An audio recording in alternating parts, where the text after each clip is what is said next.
السلام علیکم ورحمۃ اللہ وبرکاتہ۔ آئیے آج ہم آپ کو بتاتے ہیں کہ ریل گاڑی میں باتھ روم کب بنے۔ ریل گاڑی میں باتھ روم کب بنے؟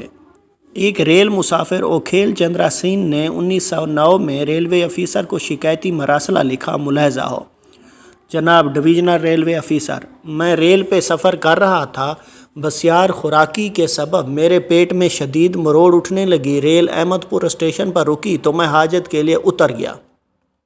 ابھی حاجت روائی جاری تھی کہ ناس پیٹے گارڈ نے سیٹی بجا دی۔ سیٹی سن کر میں سٹپٹا گیا اور اسی عالم میں دوڑ لگائی کہ ایک باتھ روم میں لوٹا اور دوسرے ہاتھ سے میں نے لنگوٹ پکڑا ہوا تھا۔ ریل کو جا لینے کی تگ و دو میں دھڑام سے گر پڑا۔ اسٹیشن پر موجود کیا خواتین اور کیا حضرات، سبھی نے میرے نظارے کیے۔ یوں دیکھتے دیکھتے ہاتھ سے عزت بھی گئی اور ریل بھی گئی۔ محترم، میرے اس ہمہ جہت نقصان کا ذمہ دار وہ ناہنجار گارڈ ہے جس نے بے وقت سیٹی بجائی۔ میری درخواست ہے کہ اس گارڈ پر تگڑا جرمانہ عائد کریں، اگر نہیں تو پھر میں اخبارات کو واقعے سے متعلق خبریں دینے والا ہوں۔